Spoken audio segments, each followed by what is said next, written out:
14번째 물건입니다. 2010 타경 57595 경기도 수원시 권성군대 아파트가 2분의 1 지분 매각입니다. 근데 이거는 다른 거는 전부 다 제가 3차인데 이거는 2차에 투자했어요. 1억 5천이 1억 5백까지 떨어진 겁니다. 그러다 보니까 지금 현재 가격이 얼마? 70%까지 떨어졌기 때문에 70% 떨어졌기 때문에 여기에 만약에 아파트 가격이 하락세라고 한다면은 거의 지금 낙찰 가격하고 큰 차이가 안 날 수도 있습니다. 그런데 제가 추천을 한 거거든요. 그 이유는 무슨 얘기냐면, 자 보십시오. 여기 근저당 설정이 얼마로 돼 있죠? 1억 6천이 돼 있죠. 근데 감제 경매가 얼마로 나왔죠? 6,400만 원이 나왔다는 얘기입니다. 자, 그러면은 주인이 누군가를 봤더니 여기 보십시오. 두 명인데 하나는 김태현이고 하나는 백낙현인데 주소가 같이 있고 2분의 1이죠. 그러니까 제가 이걸 짐작해보면 이분들은 아마 침대를 같이 쓰는 분들이 아닌가. 그런데 침대를 같이 쓴다는 얘기는 뭐냐면 경제 공동체라 이런 뜻입니다. 예를 들어 보겠습니다.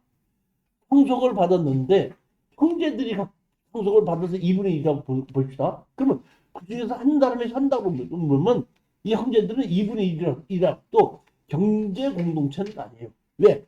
형은 형제를 가지고 있고 동생은 동생으로 가지고 있기 때문에. 그렇기 때문에 공유적 우선 배수는 할 수 있지만은 내 돈을 들여서 취하시켜 주시는 확률이 더 낮다는 뜻입니다. 근데 여기는 뭐죠? 부부지간이죠. 그러니까 그 부부지간이면 경제 공동체이기 때문에 부인이 빚을 졌어도 남편이 갚아줘서 할 수도 있고 남편이 빚을 졌을 때 부인이 갚아줄 수 있다는 얘기예요. 왜? 이 집에서 그대로 사는 것을 유지하기 위해서는. 그러니까 여기에 지금 사실은 부부가 현재 이 집에서 그대로 유지할 수 있는 방법, 가장 쉬운 방법을 구하는 방법이 6,400만 원을 갚아서 취하시키는 일입니다. 따라서 제가 보기에 이거는 취하 확률이 80%가 넘어요.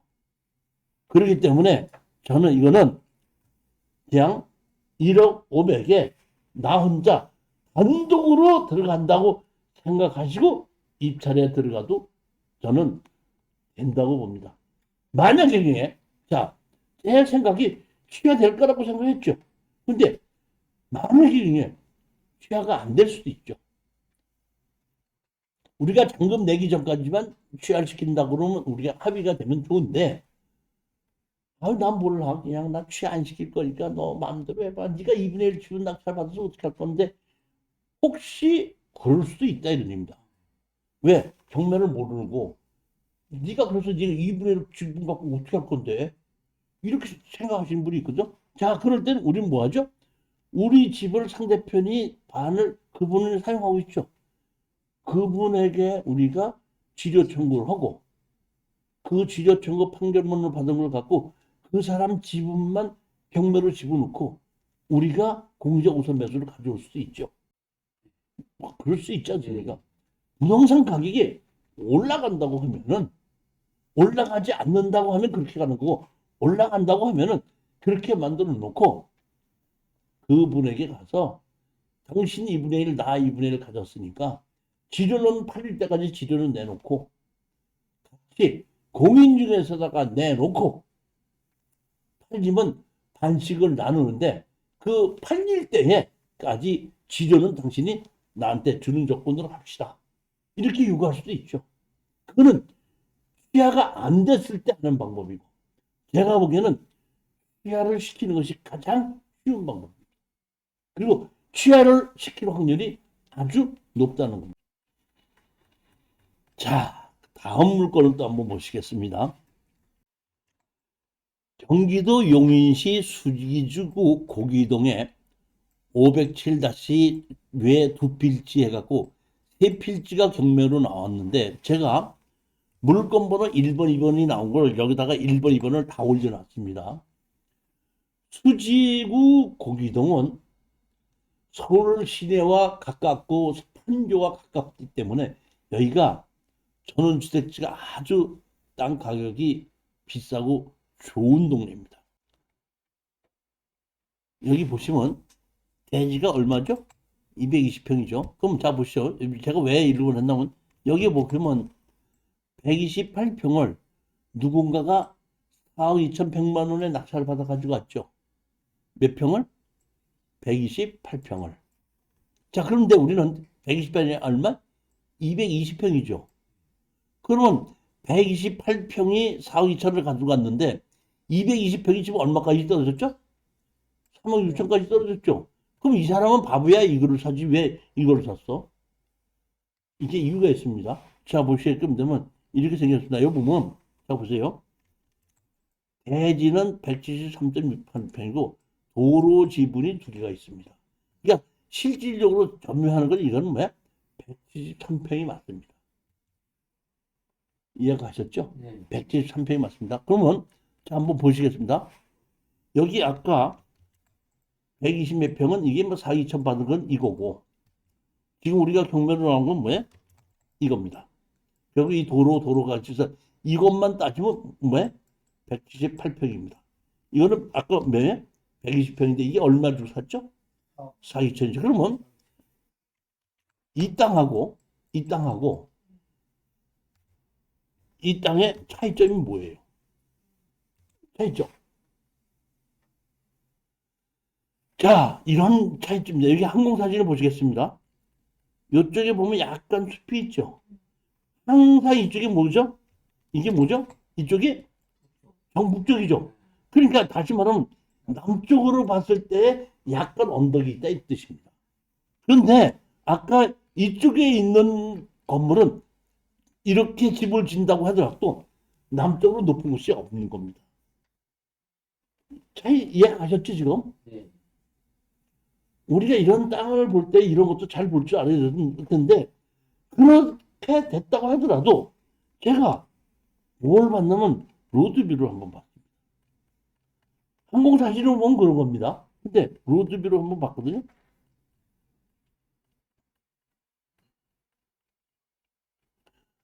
그렇게 언덕이 많고 산이 가려질 정도는 아니죠. 여기다 집을 진다고 하더라도. 그러니까 이쪽으로가 북쪽이고 이쪽으로가 뭐야? 남쪽이면 여기다가 이렇게 집을 진다고 했을 때에 이쪽을 바라본다고 하더라도 꽉 막히는 건 아니지 않냐 이런 얘기죠. 그랬을 때 여기는 170평이고 아까 거기는 얼마야? 120평이잖아요. 그렇다면 저는 이 170평을 아까 120평 가격에 낙찰을 받아도 되지 않나.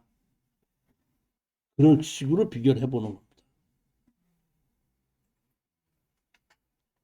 이해가셨죠? 네. 이 고기동이 판교하고 가깝고 전원세를 아주 가까이 많이 들어서 한 300만 원, 200에서 300 정도가 10년 전에도 갔었고 이 근처에 가면은 그 음식점 이런 것이 많이 있고 그쪽에서 많이 그러니까 관광하게끔 이게 왔다 가시는 분들도 많이 있는 그런 동네예요. 보면 가깝게 서울에서 가깝게 판교하고 가까워가지고 저도 이 땅이 여기가 경매로만 나왔어 갖고 한 7, 8년 전에 10년 전에 이쪽에 있는 땅 많이 보러 다녔습니다.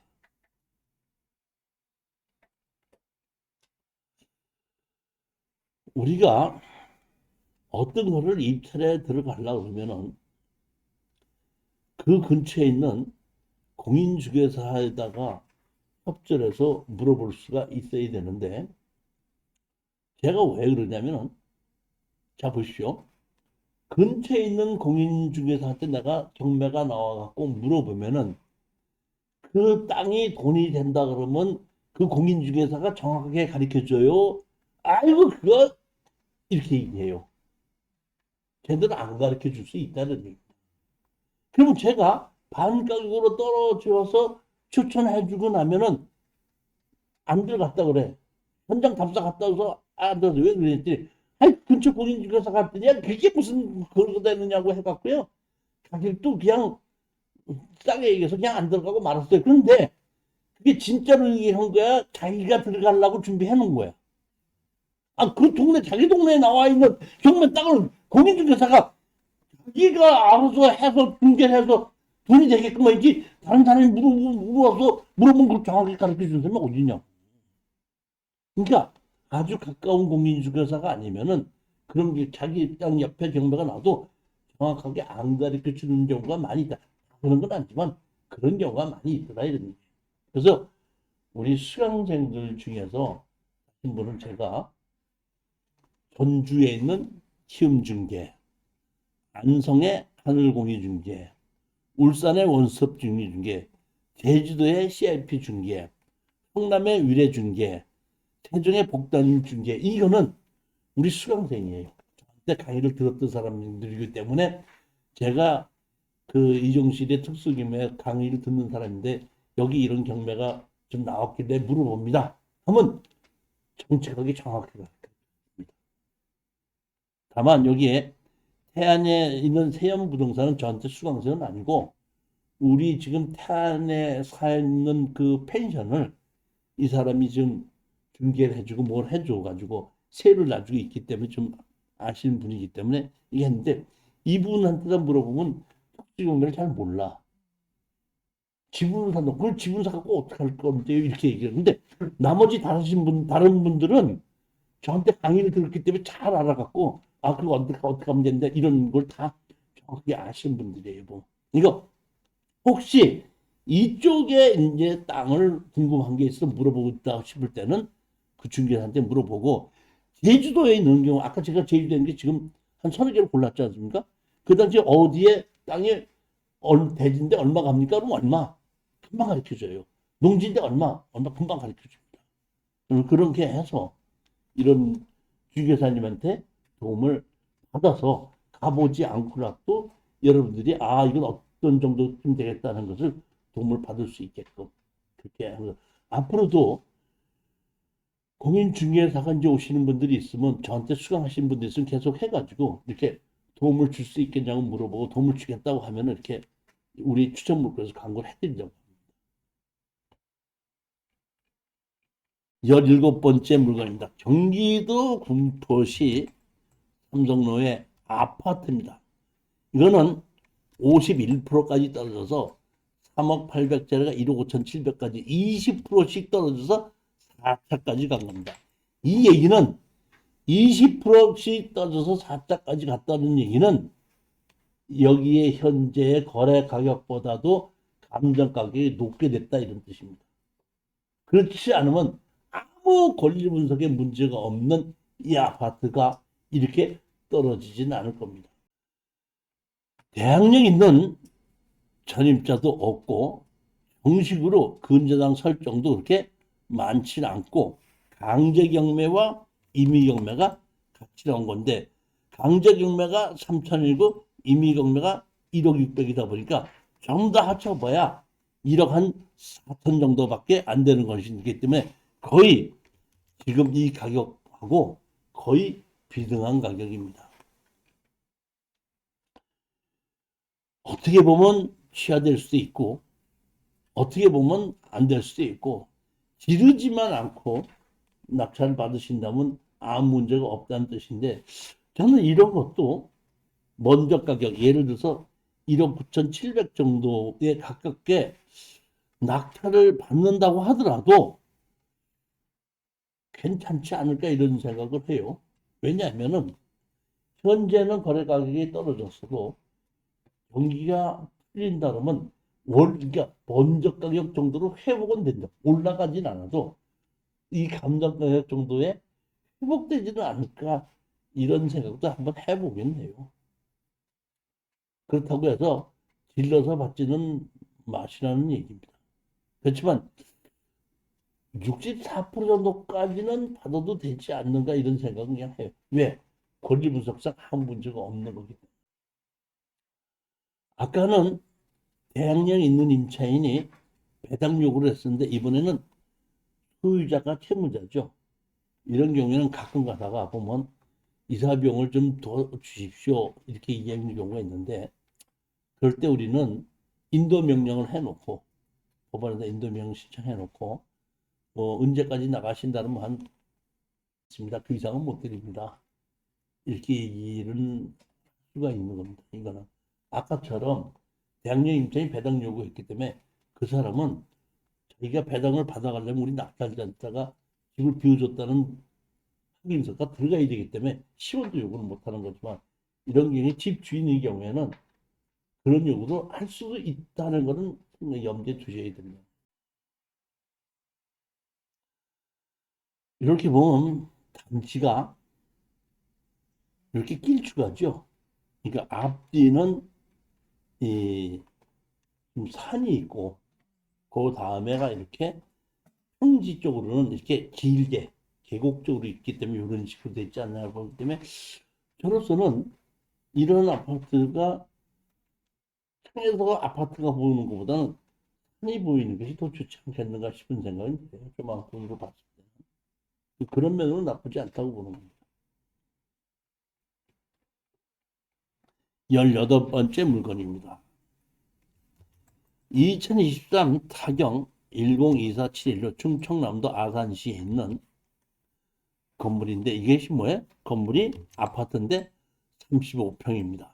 대지도 31평이고 전용 면적이 35평이라는 얘기는 거의 용적률 110%대의 건물을 지었다는 걸 알 수가 있습니다.